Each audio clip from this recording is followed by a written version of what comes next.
Here's a video of my John Deere 180 I just picked up off Craigslist. It's got a Kawasaki 17 horse motor in it. I kind of gave $200 for this, which is a little more than I kind of wanted to spend, but it does run really well. All the parts are there. There's the seat pan, but yeah, the reason I got it for $200, the rear end's bad, which, whatever. A lot of people don't know this, but the John Deere 111 transaxle goes right in there, and you can find these things anywhere. So, I mean, if you do have one of these John Deere 180s, they do seem to bring fairly good money in working condition compared to, you know, other belt-driven models, I guess you could say. It seems like when these rear ends go out, you know, people kind of not throw them away, but you know, they kind of give up on them. They think the rear ends are hard to not fix, but you know, are irreplaceable, and they're kind of not. Like I said, that John Deere 111 transaxle will fit right in here. The 111, the 112, the 116, all of them. That 100 series and that model tractor, which you can find those things not running just about anywhere for, you know, easily under $100, if not $50. I mean, they're, you know, if they don't run, they're not worth nothing. But anyway, pull the rear end out of it and slap it in this. So that's my plan. My John Deere 180 with a busted rear end. There's a picture of the motor. I mean, this thing is in really good shape. Well, there's no hood stop. It's going to keep going. But anyway, here's the motor. I don't know. Just thought I'd make a quick video of that. And again, I mean, you know, if a guy does have one of these and the rear end goes out, don't think you need to find another 180 rear end or even a 160 or 170.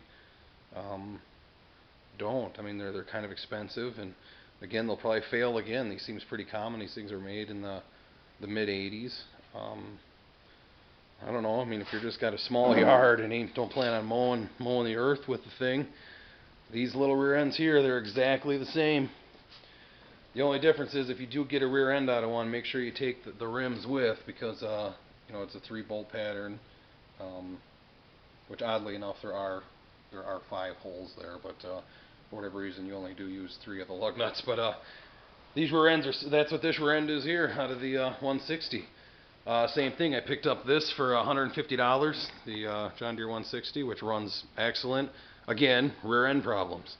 These things are notorious for being weak, I guess, obviously, but you know, a tractor that's made in the mid 80s, I guess they don't really last forever, but you think they last a little longer than that.